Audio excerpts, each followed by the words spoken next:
И сликом из Сараева одлазимо у Скопје. Адријана, што планирају надлежни за ово лето? Годишње доба кој нам доноси и пожаре на отвореном. Sa којим капацитетима располаже Македонија?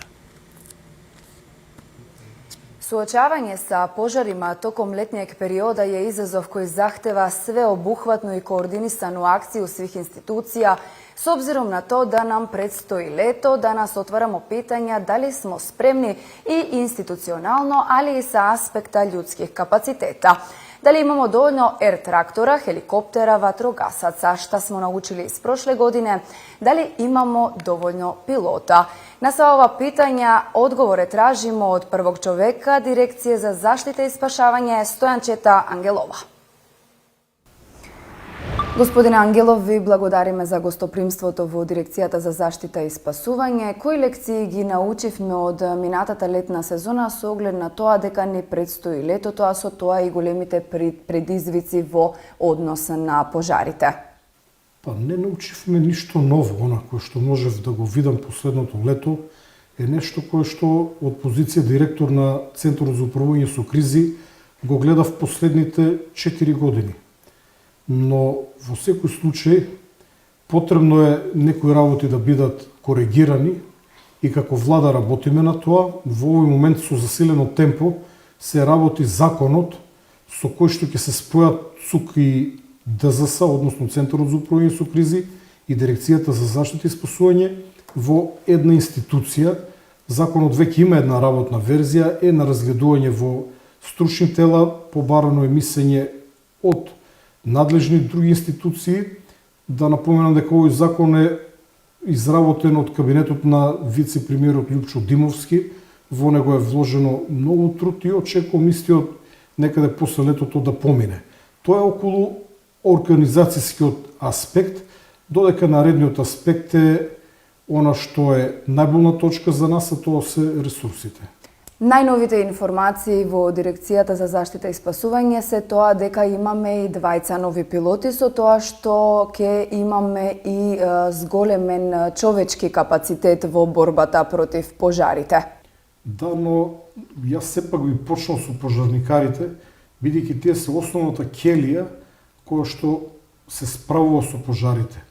Без пожарникарите, кои што се на лице место, кои што гасат од земја, ниту еден пожар не може да биде изгаснат.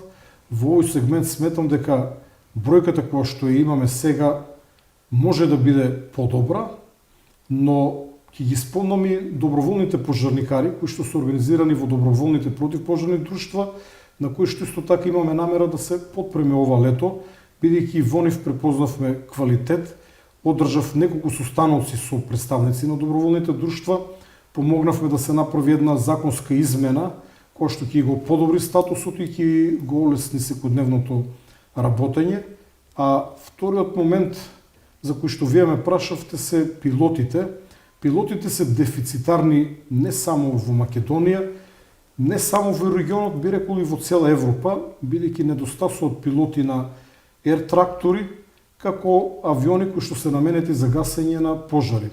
Минатата година, кога дојдов на позицијата директор на оваа дирекција, и затекнав само еден пилот на ер-трактори, но веднаш потоа склучив договор за ангажман на 2 пензионирани пилоти и тој договор го склучив на 2 сезони, што значи дека во овој момент имаме од минатата година 3 пилоти, еден професионално вработен и 2 пензионери, но во меѓувреме вработивме уште 2 пилоти, истите беа испратени на обука, обуката успешно ја завршија, така што оваа сезона ќе пречекаме со 5 пилоти на ер-трактори, но за мене е многу значајно да кажам дека едниот од 20 новопримени пилоти е поранешен полковник на Македонската армија, пензиониран полковник кој што во својата кариера беше и командант на војното воздухопловство на Македонската армија, кој што исто има огромно искуство во воздухопловството, човек кој што е дел и од мојот најтесен кабинет, со кого што заедно ќе го засилиме ова авиооделение. Дали имаме доволно ер-трактори? Еве, пилоти можеби имаме доволно, меѓутоа дали требаше да се направи нова набавка и како стоиме со останатите капацитети и опрема? Во овој момент ги имаме 3 ер-трактори кои што се набавени пред 15 години. И кај нив имаше една карактеристика дека минатите години не беа навремено сервисирани. Овој пат тие ќе бидат навремено сервисирани. Едниот е сервисиран, функционален, се наоѓа на Скопскиот аеродром, останатите два се наоѓаат во Загреб на сервис. Едниот ќе го земеме наредните неколку дена, веќе е завршен сервисот, треба само да се направи инспекција, значи до крајот на април и вториот ер-трактор ќе биде вратен во државата, а веќе почетокот на мај го очекувам и третиот ер-трактор, што е многу порано од сезоната на пожари, така што оваа сезона ќе ја дочекаме со 5 пилоти и со 3 ер-трактори. Јас размислувам и во насока на набавка нови ер-трактори со одобрение на председателот на владата, веќе имам преземено одредени активности, односно очекуваме, би рекол, една можност, еден многу поволен кредит, доколку успееме, се разбира, наменски за набавка на 3 нови ер-трактори, но ова е само во овој момент фаза на планирање, односно поднесено е барање. Покрај ер-тракторите се користат и хеликоптери. Ги имаме на располагање хеликоптерите на полицијата и армијата, меѓутоа дали се размислува во насока на набавка на нови хеликоптери? Дирекцијата нема хеликоптери, ниту размислуваме во таа насока, ниту има потреба да размислуваме. Во овој момент, во сезоната на пожари, ние се подпираме на хеликоптерите на полицијата и на армијата. Минатите години се користеа претежно 3 полициски хеликоптери, еден голем Ми-171, кој што има ведро со носивост до 3 тона и 2 помали полициски, кои што имаат Бел 412 и Бел 212, би рекол ведро со носивост од околу 800 литри и еден Бел на кој што е монтирана така наречена када, односно специјално корито на самото тело на хеликоптерот, кој што ги подобрува неговите маневрски способности. Воедно во текот на сезоната на пожари, на местата кои што се оскудни со вода, каде што нема во близина природни извори на вода, местиме базени кои што со цистерни ги полниме со вода.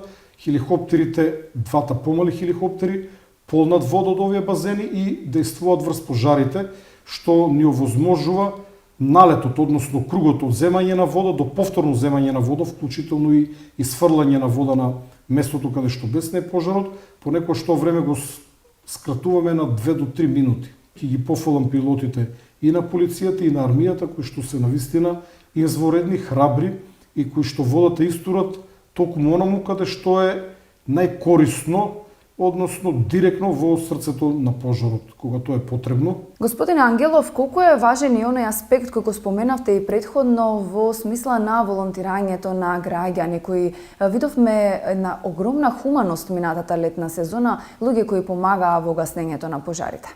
Во пожарите може да помогнат многу луѓе, но сепак гаснењето на шумските пожари бара соодветни знаења, соодветни вештини, но бара и одредена физичка подготвеност.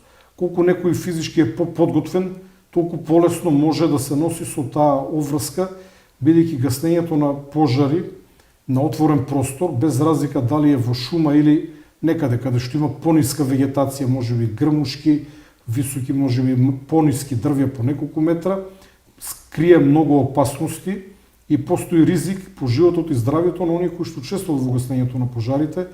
И затоа кога зборуваме за волонтаристичко или доброволно помагање, тука не размислувам во таа насока, бидејќи веќе спомнав доброволните противпожарни друштва, иако се доброволни, тие претходно имаат одредена обука, но и почнуваат со, условно кажано, полесни пожари и некои од нив имаат навистина импозантно искуство, бидејќи некои од лицата кои што се дел од овие против пожарни друштва, доброволни друштва, низ годините навистина имат собрано големо искуство, но и пензионирани пожарникари се дел од овие друштва, така што ние имаме еден пример на Ѓоко од Валандово, кој што е еден од, би рекол, најдобрите експерти за тактиката на гасење на шумски пожари и кога што секое лето го користиме да ни помогне во делот на тактиката на гасење, не само во непосредното гасење, има и изворедна екипа од тој регион и навистина јас иднината во гасењето на овие пожари меѓу другото покрај професионалниот кадар, кој што е носечки елемент на гаснењето на пожари на отворен простор и шумски пожари, ја гледам и во развојот на доброволното пожарникарство. Господине Ангелов, да се надеваме дека ќе ги надминеме сите предизвици во предстојната летна сезона. Ви благодарам за одвоеното време за Newsmax Balkans. Благодарам. Македонија е захвална свима кои су свакодневно на терену и несебично се боре са ватреном стихијом, штитечи шуме, али пресвега људске животе. Драга Адријана, хвала најлепше на овом уклучењу, а ми сликом из Скопје одлозимо у Подгорицу.